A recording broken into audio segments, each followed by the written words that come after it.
नमस्कार दोस्तों, स्वागत है आप सभी का आपके अपने यूट्यूब चैनल स्टडी प्रत्युष में। गाइस, जनवरी का करंट अफेयर हमने शुरू कर दिया है और उसमें पहले दो टॉपिक हमने पढ़े, इकोनॉमिकल वीकर सेक्शन कोटा और South China Sea. I hope वो वीडियो आपने ज़रूर देखा होगा, बहुत इंपॉर्टेंट इन्फॉर्मेशन है उसमें, तो उसको ज़रूर देखिएगा। हमारा आज का टॉपिक है बोडो पीस अकॉर्ड। कौन है बोडो, क्या है पीस अकॉर्ड, ज़रा इसके बारे में जानते हैं। तो अभी भी तीसरी बोडो पीस अकॉर्ड यानी कि तीसरा शांति समझौता हुआ बोडो से। ये ट्राई पार्टी एग्रीमेंट था कि इसमें तीन पार्टियां थीं। एक पार्टी सेंटर, दूसरी पार्टी असम गवर्नमेंट और तीसरी पार्टी जो कि बैंड असम बेस्ड है, कि असम में जो है लेकिन वो बैंड थी, उसका नाम है national democratic front of Bodoland यानी कि NDFP, national democratic front of Bodoland. इसको याद रखिएगा, क्वेश्चन सीधा ऐसा पूछ सकते हैं। उन तीनों पार्टीज़ के नाम दे सकते हैं, सेंटर, असम गवर्नमेंट और तीसरा कोई अलग नाम। तो ये नाम आपको याद रहेगा तो आपको अच्छा रहेगा, हेल्प रहेगी आपको। 27 जनवरी 2020 को एग्रीमेंट हुआ है अभी जनवरी में, और इसको बात की जा रही है भैया बोडो डोमिनेटेड जो एरियाज़ हैं असम में, उसमें बहुत शांति के लिए बहुत बेहतरीन ये एग्रीमेंट हमने किया है। बोडो के बारे में जानें तो ये एक सिंगल लार्जेस्ट ट्राइबल कम्युनिटीज़ हैं, काफ़ी बड़ी कम्युनिटी है ट्राइब्स की, और असम में करीब ये पूरी स्टेट की पॉपुलेशन का 5 से 6% हैं। और इनकी अपनी भैया सेपरेटिस्ट डिमांड है, अलगाववादी डिमांड की हमें अलग चाहिए, और इसमें इनका आर्म्ड स्ट्रगल यानी कि हथियार के साथ विरोध रहा है इनका। तो इसके बारे में ज़रा देखते हैं कैसे कैसे क्या चीज़ें हुई हैं।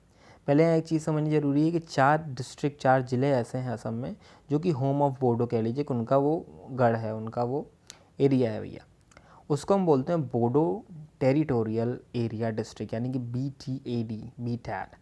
उनका नाम अगर हम देखते हैं तो आप देखेंगे कोकराझार, बाक्सा, उदलगुरी और चिरांग। ज़रा इनको देखते हैं मैप में, हैं हमारे पास कि नहीं। ये देखिए, ये आप असम का मैप यहाँ पर देख पा रहे हैं। तो यहाँ जो इम्पोर्टेंट एरियाज़ हैं, ये ऊपर की ओर ब्रह्मपुत्र आपकी जा रही है, ये ऊपर की ओर इधर, यहाँ पर आपको कोकराझार, चिरांग, बक्सा और उदलपुर दिखेंगे। ये बोडो डोमिनेटेड एरियाज़ हैं, ये चीज़ जानना बहुत ज़रूरी है। अब आगे ज़रा पढ़ते हैं और देखते हैं कि क्या इन्फॉर्मेशन यहाँ पर हमें मिल सकती है। अगर हम कॉज की बात करें कि इतनी समस्या क्यों आई, क्यों ये सेपरेट अलग डिमांड कर रहे हैं, तो यहाँ पर बात आती है कि ये बिलीव करते हैं कि इनकी आइडेंटिटी, इनकी पहचान, कल्चर, लैंग्वेज, ये सारी चीज़ें दबा दी गई हैं असम के लोगों के द्वारा और जो माइग्रेंट, जो बाहर से लोग आ रहे हैं उनके द्वारा। तो असमीज़ और इन दोनों ने मिलकर इनकी जो डिग्निटी, इनकी जो आइडेंटिटी है उसको दबाया है, सब्स्यूम किया है।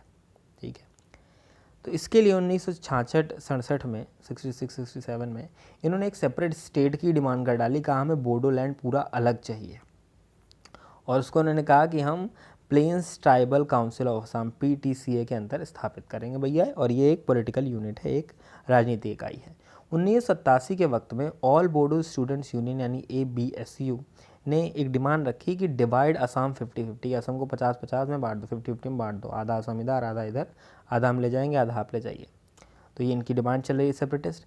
1993 में बोडोलैंड एक ऑटोनॉमस एडमिनिस्ट्रेटिव यूनिट बना दिया गया, जो कि 6 शेड्यूल में है। जब आप संविधान जब पॉलिटी पढ़ेंगे तो उसमें 6 शेड्यूल के बारे में अगर पढ़ेंगे तो वहाँ पर आपको ये चीज़ मिलेगी। अब इसका एडमिनिस्ट्रेशन, इसके प्रशासन की बात करें कौन देखता है, तो बोडोलैंड ऑटोनॉमस काउंसिल ही देखती है। बहुत पोटेंशियल क्वेश्चन है, आपसे पूछा जा सकता है, तो भाई इस चीज़ को याद रखिएगा। अभी हुआ है ये एग्रीमेंट 27 जनवरी 2020 को, तो ये आ सकता है एग्जाम में। 1993 के एग्रीमेंट के बाद एक दूसरा एग्रीमेंट हुआ 2003 में, ये तीसरा हमने पढ़ा था जो अभी हुआ है, पहला 1993 की बात हुई। उसके बाद 2003 में दूसरा एग्रीमेंट हुआ। Bodoland territorial council was formed which has 46 member. तो एक काउंसिल फॉर्म हुई जिसमें 46 मेंबर थे, जिसमें 40 सिलेक्टेड, 6 नॉमिनेटेड गवर्नर के द्वारा, ये सारे थे। और अगर हम बात करते हैं कि ये एक लेजिस्लेटिव काउंसिल की तरह काम करने लगा, और ये बीटेड के डेवलपमेंट के बारे में बात करने लगा। यहाँ आप जरा याद रखिएगा, क्वेश्चन पूछ सकते हैं। 46 मेंबर हैं, इसमें 40 सिलेक्टेड हैं और जो बाकी के 6 हैं वो गवर्नर द्वारा नॉमिनेट किए गए हैं। तो अगर इसको पूछेंगे उसकी मशीनरी तो आप बता सकते हैं। तीसरे बोर्डो के अकॉर्ड की बात करें जो अभी अभी हुआ है, तो उसने BTC रीनेम कर दिया, बोडोलैंड टेरिटोरियल रीजन। जो हम BTAD कर रहे थे, बोडोलैंड टेरिटोरियल काउंसिल की बात कर रहे थे हम, अभी उन पीछे पड़ा था, उसका नाम बदल के बोडोलैंड टेरिटोरियल रीजन कर दिया गया। अब इनके पास एडमिनिस्ट्रेटिव और फिजिकल यानी कि प्रशासनिक और आर्थिक थोड़ी सी ज़्यादा पावर इनके पास आ गई। बात करें कुछ इंपॉर्टेंट डिसीजंस की जो लिए गए, ये इंपॉर्टेंट ज़्यादा हो सकता है कि जो BTAD के बाहर के जो बोडोज़ हैं उनको इंक्लूड किया जाएगा, और इसी जो चारों डिस्ट्रिक्ट मैंने बताए थे इंपॉर्टेंट, उसमें जो नॉन बोडोज़ हैं उनको उठा के बाहर किया जाएगा। बोडोज़ जो हिल्स में रह रहे हैं उनको स्पेशली कहा जाएगा कि वो शेड्यूल्ड हिल ट्राइब हैं, उनको ये स्टेटस दिया जाएगा। बोडो ऐसे बोडो जो देवनागरी स्क्रिप्ट जिनकी है, देवनागरी लिपि है, उनको हम ऑफिशियल लैंग्वेज में एसोसिएट करेंगे पूरे असम के लिए। करीब 1500 आर्म्ड जो लोग हैं, आर्म्ड काडर जो कि इनकी तरफ से लड़ रहे थे, करीब 1500 लोग, वो वायलेंस, हिंसा का मार्ग छोड़कर मेन स्ट्रीम नॉर्मल काम धंधे को ज्वाइन करेंगे, जो कि अपने आप में एक बहुत बड़ी उपलब्धि है कि 1500 लोगों को आप हथियार रख कर छुड़वा कर अच्छा काम करा सकते हो। एक स्पेशल डेवलपमेंट पैकेज की बात की गई जहाँ पर 1500 करोड़ रुपए 3 साल में आपको प्रोवाइड किए जाएंगे ताकि आप अपने एरिया का डेवलपमेंट कर सकें।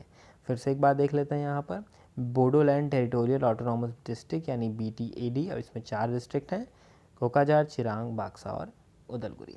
अगला टॉपिक हमारा है जो कि बहुत ही इंटरेस्टिंग और अमेजिंग टॉपिक है, इसका नाम है कोरल रिस्टोरेशन। तो गाइस कोरल रिस्टोरेशन यानी कि जो कोरल रीफ हमारी ख़त्म होती जा रही हैं उसको हम कैसे रिस्टोर करें।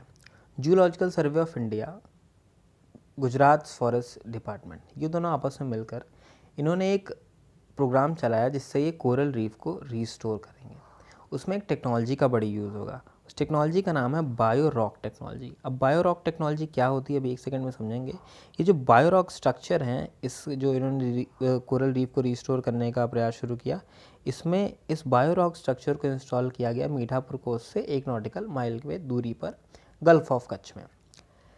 बायोरॉक टेक्नोलॉजी को हम मिनरल एक्रीशन टेक्नोलॉजी बोलते हैं। यहाँ पर मिनरल्स का एक्रीशन यानी उनको आस पास रखा जा रहा है, जोड़ दिया जा रहा है। तो इसको कुछ एक इस तरीके से समझते हैं। सी बेड, समुद्र की तली है, वहाँ पर एक स्टील का ऐसे इन्होंने स्ट्रक्चर लगा दिया और इसको इलेक्ट्रिसिटी से कनेक्ट कर दिया। यहाँ पर पॉजिटिव एनोड है, नेगेटिव कैथोड लगा हुआ है। अब इसमें मिनरल्स डिज़ोल्व हैं बहुत सारे, जिसमें कैल्शियम है पॉजिटिव और CO3 नेगेटिव, ये 2 चीज़ें हैं।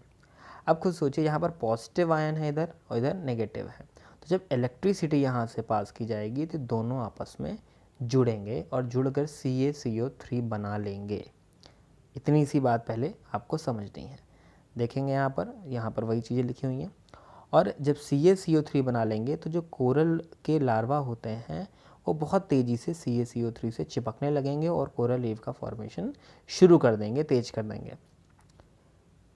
अब जो कोरल्स हैं वो काफ़ी तेज़ी से बढ़ना शुरू होंगी। ये भी कह रहे हैं कि अपनी एक्चुअल ग्रोथ से करीब 5 से 6 गुना तेज़ ये वृद्धि करना शुरू कर देंगी, क्योंकि इनको अपने CaCO3 के स्ट्रक्चर्स बनाने में एनर्जी नहीं लग रही है, सिर्फ लार्वा को उनसे चिपकना है और ग्रोथ करनी है कोरल्स की, तो इसलिए कंपैरेटिवली काफ़ी ईजी हो जाता है। बात करें कि कोरल रीफ साइट्स कहाँ पर हैं इंडिया में, तो यहाँ पर gulf of Kutch, gulf of Mannar, Andaman Nicobar, Lakshadweep island और मालवन जो कि महाराष्ट्र में छोटा सा जगह है उसकी बात कर रहे हैं, वहाँ पर हमें कोरल रीफ फाउंड होती है।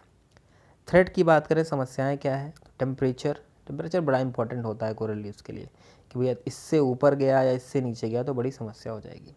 सेडिमेंट डिपोजिशन कि कौन सा अवसाद वहाँ पर आकर ज़्यादा इकट्ठा हो जा रहा है जो कि इनकी वृद्धि में घातक सिद्ध हो रहा है। सेलिनिटी, जहाँ पर जिस वाटर बॉडी में है, जहाँ जिस ओशन या सी में है वहाँ पर उसकी लवणता कितनी है, pH वैल्यू कितनी है, माइनिंग हो रही है वहाँ की नहीं, टूरिज़्म कितना है जिससे उन पर इफेक्ट पड़ रहा है, बॉटम फिशिंग की कहाँ से उसकी तली में मछली मारने का काम हो रहा है तो उससे इफेक्ट पड़ जाएगा कोरल लीव्स को, पॉल्यूशन कितना उसका, इस सारी चीज़ों से कोरल ब्लीचिंग की जो समस्या है वो सारी आ जाती है। तो यहाँ पर इन सारी समस्याओं से बचने के लिए बढ़िया टेक्नोलॉजी आई है, बायोरॉक टेक्नोलॉजी, इसको यहाँ पर यूज़ करके इसका फ़ायदा लिया जा रहा है। तो गाइस आई होप ये वीडियो आपको पसंद आया हो। यहाँ पर हमने देखिए कोरल रिस्टोरेशन को पढ़ा और साथ ही साथ हमने बोडो पीस एकॉर्ड को पढ़ा, तो इसके फैक्ट्स याद रखिएगा। और गाइस अगर ये वीडियो पसंद आया तो प्लीज़ इसको लाइक करिए, शेयर करिए, वीडियो को सब्सक्राइब करिए अगर आपने कुछ भी इसमें से नई चीज़ सीखी है, कोई आपको नई बात पता चली तो। और अगर कोई प्रॉब्लम है या कोई भी आपको इसमें सजेशन देना है तो please feel free to comment down below. और ऐसे ही जुड़े रहिए हमसे, करते रहिए study Pratyush. Thank you so much. अच्छा पढ़ें, अच्छे बने।